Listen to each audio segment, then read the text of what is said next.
This is a quote from the Washington Post. It's important that we do not humanize these fascist truck drivers. First rule of fascism, dehumanize the enemy. Scare quotes.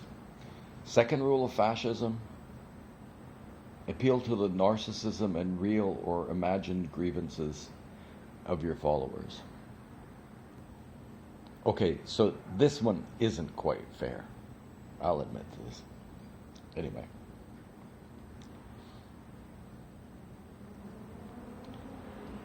If you tell a lie big enough and keep repeating it, people will eventually come to believe it.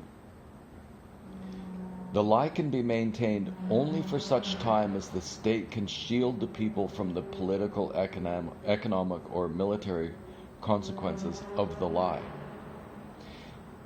It thus becomes vitally important for the state to use all of its powers to repress dissent, for truth is the mortal enemy of the lie, and thus by extension, the truth is the greatest enemy of the state. Wow. It's so George Orwell-like, isn't it?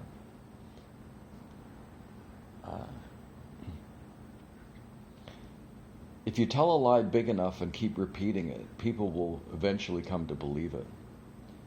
The lie can be maintained only for such time as the state can shield the people from the political, economic, and/or military consequences of the lie. It thus becomes vitally important for the state to use all of its powers to repress dissent, for the truth is the mortal enemy of the lie, and thus by extension, the truth is the greatest enemy of the state. And that's Joseph Goebbels.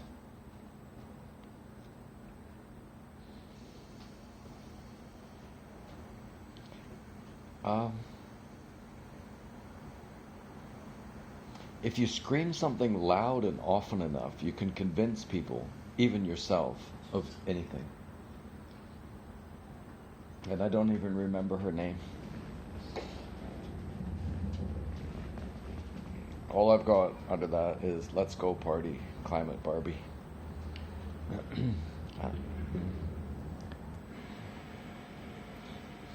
Let's see if you can see the commonality in these following set of facts. The Liberals claimed that funding for the Freedom Convoy was coming from ideologically motivated violent extremists.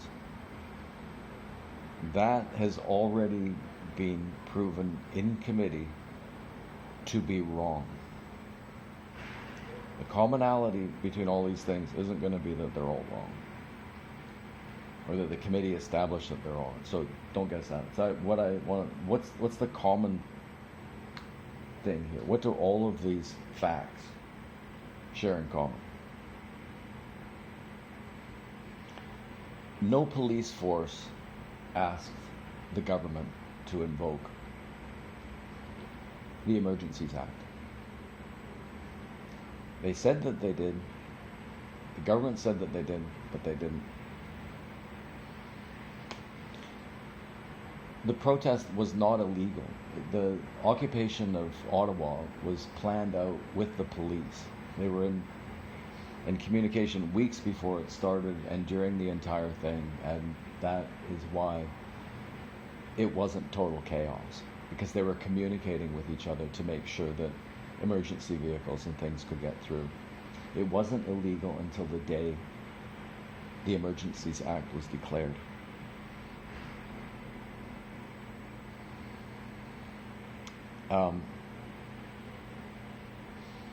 Justin Trudeau antagonized the protesters by calling them racists and misogynists.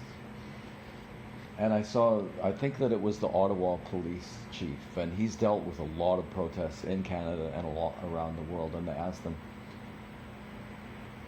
didn't ask them this question, but they should have. It was something similar to this. They should have asked them, so in your training, do you think that you would ever find a textbook that would say, when you have people protesting, would it make sense to listen to them, let some steam off, think about what they say and consider the possibility that perhaps they have a point. Or would it be better to refuse to talk to them and antagonize them by insulting them? And of course the answer is no. There's no universe where that made sense.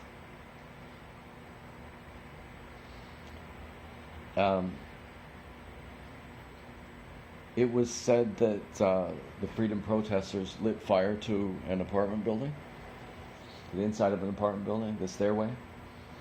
Didn't happen. Somebody did, but it wasn't anybody associated with the convoy.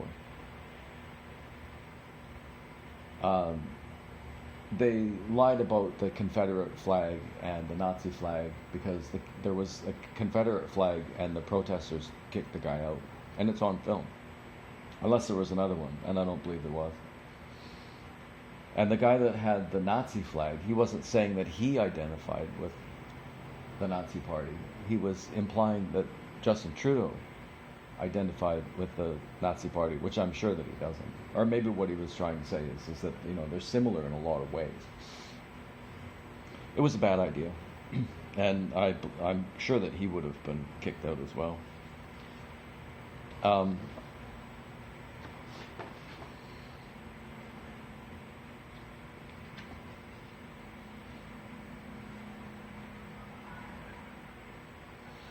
So one of the arguments that they made was that they had to do it because of the economic impact of the borders being shut down at Coots and the Ambassador Bridge, I believe it is. But when asked about what those economic impacts were, it just didn't have any facts. And hard as this is to believe, but this came out in committee, trade between the United States and Canada increased during that time. I wasn't in favor of the blockades. It's ridiculous to me. You're going to fight for freedom by closing a border. Didn't make sense. And to a lot of people, it didn't make sense.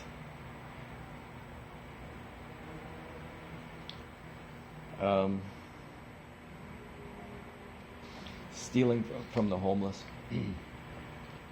I don't believe that happened. What I heard is that there were reports that the homeless were better taken care of during the protest than at any other time, probably. And that the area around Parliament Hill is pretty nasty with drug addicts and the rest of it, like everyone else. And that situation was actually cleaned up quite a bit.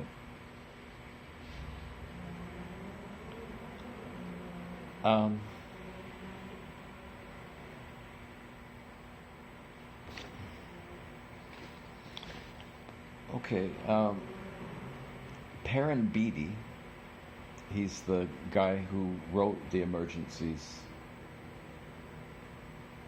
Act. He has a problem with them, and he's taking them to court. He's taking the government to court, saying that they were unjustified in what they've done.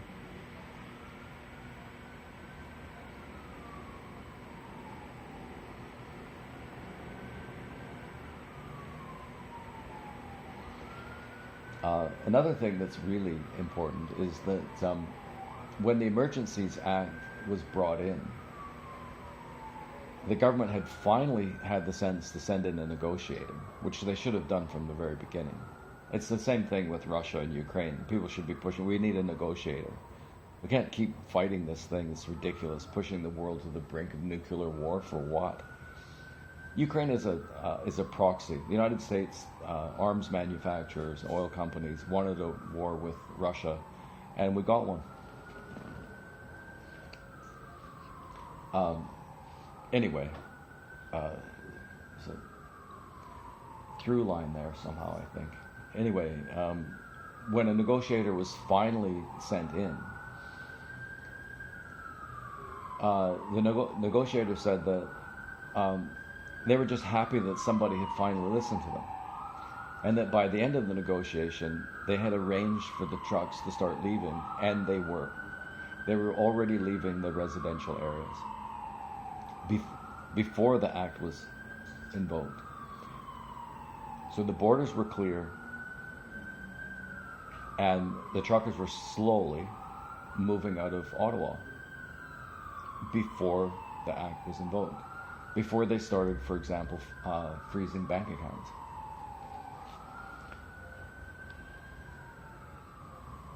There were 7 provinces that said they did not need the act, and Quebec refused to make use of any of the powers that were given to them.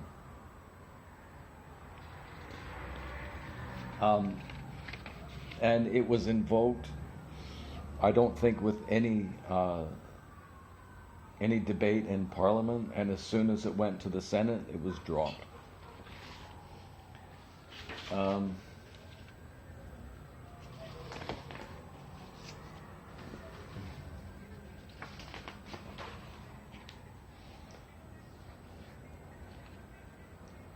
And this is in the committee hearings. It was determined that they didn't have a scientific justification for the mandates, and that they didn't even have anybody that was an epidemiologist involved in the decision to bring in the mandates. It's been determined that they brought in the mandates just before the election because they thought that they could win that way. Because they thought that they had convinced enough people that the sexists and the racists needed to be repressed.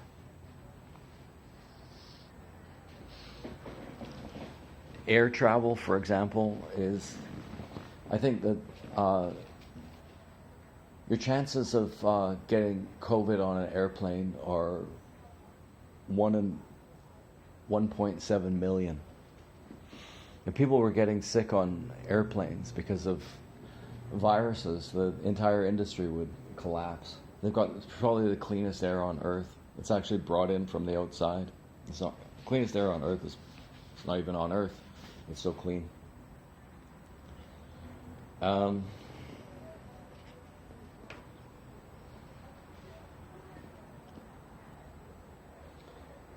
Most of the truckers had the vaccine anyway.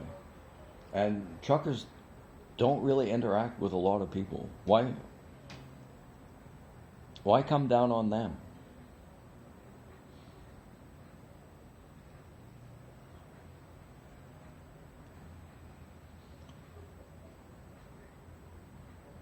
Almost everybody involved in the protest is concerned about the authoritarian ways of that government. So it makes sense to just go through the ways that he's an authoritarian. He corrupted the media with all the money that he gave away. There's no question about that. You can just see it, especially on CBC or Global News. An independent media is essential to a democracy. It's getting paid by the state. You don't have much of a democracy. He's divisive. We can see the things that he's done. He at one time said that he couldn't believe it, that there are some people who still refuse to think of themselves as feminists, and that we had to find them and deal with them. We have to find and deal with people who refuse to think of themselves as feminists. He said that people with unacceptable ideas were taking up space.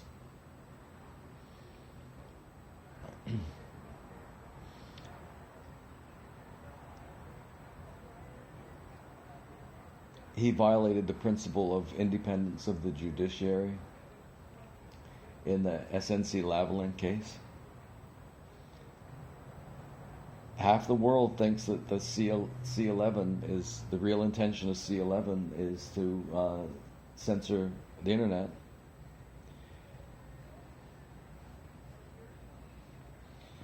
When asked what his favorite country was, he said that the country he admired most was China for its basic dictatorship.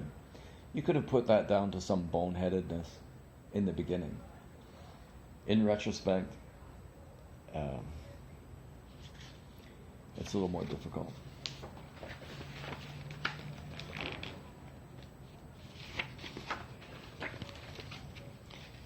There are going to be people who think that this government, this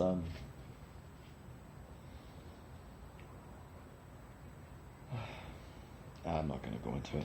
Fuck it. Anyway, what's the common thread there? What's common to all of that? Cops never asked for the ad. Although they said that they did. They said that there was, what did they call it? Ideologically motivated violent extremists were putting funds into it. No. As soon as it went to the Senate, it was repealed. It didn't look like the mandates were brought in for any scientific reason, despite all of the listen to the science stuff. And the common thing here is that most people haven't watched the committee hearings, and so know essentially nothing of what I just said. Coincidentally, I just came across something that relates to this in my joke collection. They don't believe in science. They're often misogynist, often racist, the Canadian PM said in September in relation to the Freedom Convoy. They take up space. And with that, we have to make a choice. In terms of a leader in a country, do we tolerate these people? That's what he said.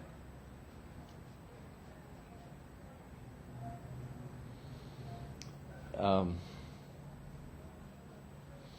you have to comprehend that the people who showed up to protest weren't getting paid, and in fact were missing work and would have had to pay an awful lot of money to get there in the middle of winter and to stay there.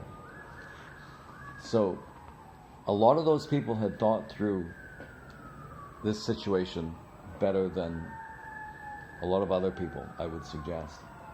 And probably because they watch independent media. Since I've been back, I've been trying to communicate with those kinds of people, and sometimes I've been astounded by how much they know. And other times they've scared me a bit, to be honest.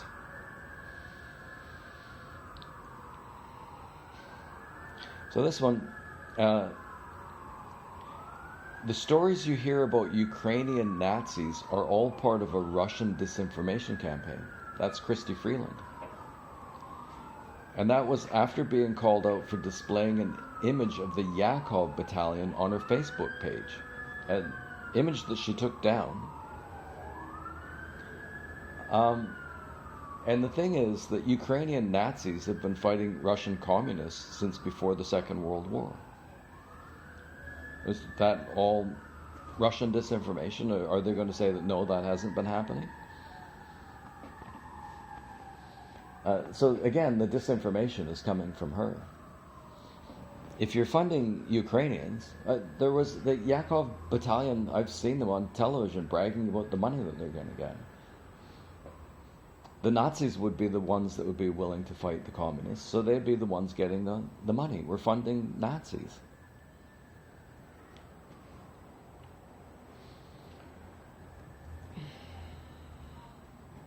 All they had to do was not push NATO on Ukraine, and the war wouldn't have happened.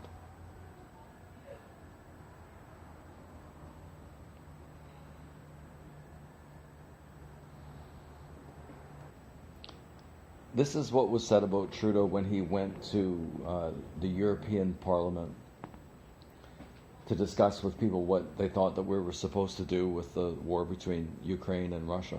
Well, it's clear. You urge them to negotiate. That's what you do. And slowly it's coming in, but it's awfully slow. Anyway, here's one of the things that was said about Justin Trudeau in the European Parliament. To defend our rights and the rights of our children, which we have acquired over the centuries, many of us, including myself, are willing to risk our own freedom and our own lives. Unfortunately, today there are those among us who trample on these fundamental values. I can't pronounce the guy's name. Canada wants a symbol